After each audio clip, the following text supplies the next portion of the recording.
Ingatkan masyarakat harus lebih berhati-hati karena potensi bencana dan lain sebagainya yang tidak bisa dihindari. Itu pandangan panjenengan seperti apa yang? Jadi karena manusia hidup bermasyarakat, bergaul dan berkumpul, kita harus bersikukuh tetap menjaga negara Pancasila. Tapi Pancasila itu suatu ideologi dasar. Jadi bangunannya harus ada. Kalau bangunan harus jelas. Ini genteng, sirap, gelombang. Ini sokonya, gurunya yang mana harus jelas ya. Oleh karena itu kita harus menengok sejarah perkembangan bangsa ini. Bangsa ini sejak tahun 74 itu sudah tidak pernah melaksanakan Pancasila dengan baik. Karena Pancasila itu ada pendampingnya. Pancasila itu kan dipidatokan Bung Karno di depan sidang Dukur di Cumbu Josakai pada waktu tanggal 1 Juni 1945. Tapi sebelum itu penggaliannya itu sudah ada. Penggaliannya itu sejak tanggal 4 Juli 1900 tahun 27. Setelah Bung Karno bertanya pada tokoh-tokoh lama, tokoh-tokoh agama, tokoh-tokoh sepuh, tokoh-tokoh ini lalu Bung Karno pada waktu itu kuliah di ITB, berjalan-jalan di suatu desa, ketemu dengan masyarakat desa. Di sana ditanya, ada orang tuh kerja nyangkul di sawah, kerja keras, peluhnya itu deleweran, kena terik matahari, tidak pernah susah, tidak pernah masih kerja keras terus, tapi hidupnya kok miskin. Ditanya namanya Marhen. Nah, itulah sejarahnya. Jadi Marhen itu ternyata adalah bukan ideologi, nama orang yang kerja keras, pantang menyerah, punya tanah yang subur, punya kekayaan, tapi kok miskin. Apa yang buat miskin? Sistemnya. Oleh karena itu Bung Karno tidak pernah membenci kepada manusia, itu tidak pernah. Membenci Barat pun Bung Karno sebenarnya juga tidak pernah. Membenci Cina juga tidak pernah, membenci Arab juga tidak pernah. Justru Bung Karno mengakomodir semua itu dalam suatu wawasan yang dipidatokan di PBB ya. Sekitar tahun 60 itu, The Five Principles of Indonesia, Belief of God, Nationalism, Humanity, Democratic, dan Social Justice. Jadi ketuhanan yang Maha Esa, kebangsaan, kemanusiaan, kerakyatan, dan keadilan sosial. Jadi, nah ini adalah pendampingnya Pancasila. Kalau Pancasila tidak didampingi lah, Marhen orangnya, Marhenisme ajarannya, ya, Marhenis manusianya yang berjuang untuk orang-orang yang miskin tadi itu. Nah, kalau tidak didampingi itu, ya Pancasila tetap abstrak saja. Buktinya apa? Tahun 74 Pancasila itu dirubah. Yang rubah juga pinter Orde Baru itu.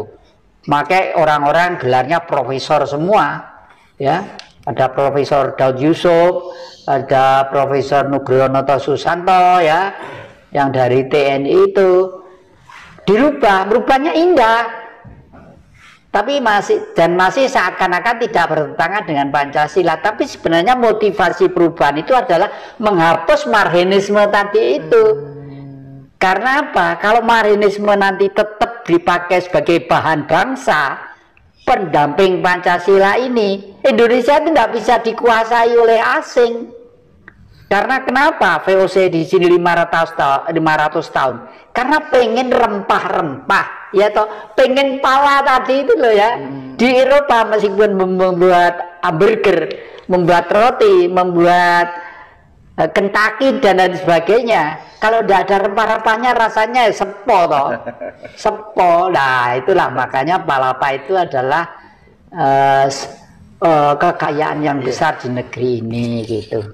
Yang Jati sering meneteskan air mata ketika berbicara tentang beliau, Bung Karno. apa sih yang sebenarnya yang jadi rasakan? Seolah-olah Bung Karno itu kan presiden. Kalau presiden itu kan biasanya semuanya serba terjamin begitu. Tapi seolah-olah saya merasakan ada sisi lain yang mungkin jarang orang memahami. Pripun yang detik terakhir Bung Karno itu sebenarnya disiksa, bukan tersiksa loh ya. Kalau tersiksa itu kan kodrat alam, tapi disiksa ya, disiksa. Oleh karena itu Bung Karno jauh-jauh sebelumnya sudah ngerti bahwa harus menata sejarah, sehingga sejarah itu minimal menjadi pegangan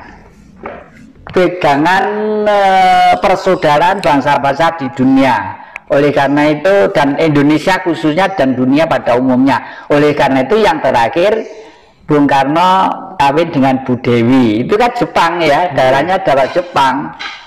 Karena Bung Karno sadar bahwa Jepang itu adalah negeri pulau kecil yang masih ada kaitannya dengan sejarah-sejarah berkepanjangan pada waktu itu dengan kekuasaan bangsa kita. Jadi Jepang itu kostratnya Nusantara pada waktu itu, Indonesia sekarang ini yang dulu pada waktu ibu kotanya masih ada di daratan Cina. Orang sana menyebut Sriwijaya itu Jeleboce gitu ya. Sriwijaya itu disebut Jeleboce gitu. Nah, lalu Bung Karno sudah juga sadar bahwa abad ke-17 leluhurnya itu sudah kuasa. Ibu kota Nusantara itu di Ternate sana tahun 1763 kurang lebih itu ya. Rajanya itu waduh gagah perkasa gitu.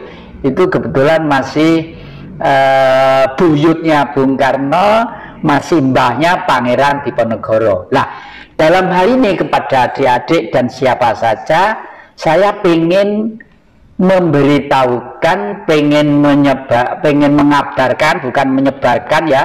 Kalau menyebarkan berarti saya punya ilmu. Berdasarkan pengamatan saya, Bung Karno itu adalah sosok titah manusia yang moksa dengan amat sangat sempurna. Moksa itu ada beberapa tipe. Moksa ala Pangeran Diponegoro, moksa ala Prabu Jayabaya, moksa ala Prabu Brawijaya, dan moksa ala Bung Karno. Menurut hemat saya, moksa yang paling sempurna adalah moksa ala Bung Karno.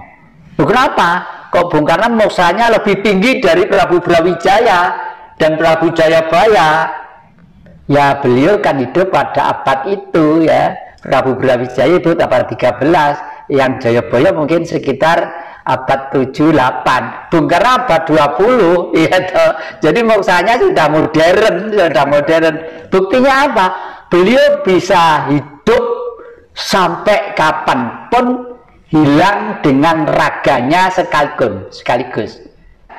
Ini gini ya, saya semua sudah ingat ya apa yang saya ajarkan, bahwa negeri kita ini menurut prestis zaman-zaman dulu adalah negara yang besar. Negara ini kita itu disebut surga ya, jangan lupa ya ajaran-ajaran yang saya berikan. Dan semua kehidupan itu akan mengalami kepunahan. Pohon punah, binatang-binatang punah, bahkan binatang-binatang itu semuanya hidupnya itu lebih mulia dari manusia. Coba kamu selama ini tahu di mana burung mati dengan sendirinya jatuh di tanah karena tua plok gitu? Kan tidak mati mungkin ditepil oleh anak-anak dan lain sebagainya, atau dipanah gitu. Karena apa? Burung-burung itu mulai dari Banten sampai Alas Purwo, kalau mati, meskipun burung perit, garuda sampai yang besar-besar, terbang dulu ke puncak Gunung Lawu. Karena Gunung Lawu itu gunung suci, di sana itulah kebun dan kawahnya sudah mati. Makanya kalau kamu nanti naik ke sana akan banyak tahu tempat-tempat bekas-bekas belulang-belulang burung-burung itu. Jadi satu, yang kedua, kera kera itu jangan dianggap binatang jahat, ya, binatang suci kera itu. Kera itu kalau temannya mati dikubur bareng-bareng, dibuatkan lubang, dikubur, lalu setelah itu dia di pohon-pohon tuh prihatin, ya berdoa, ya bunyinya berdoa, ya bahasanya kera, mungkin begitu ya, tapi yang tahu kan Sang Maha, ya Sang Maha. Tapi jelas dia itu prihatin loh. Jadi oleh karena itu zaman Ramayana sampai Mahabharata peranan Anoman ketek putih itu selalu ada. Artinya apa?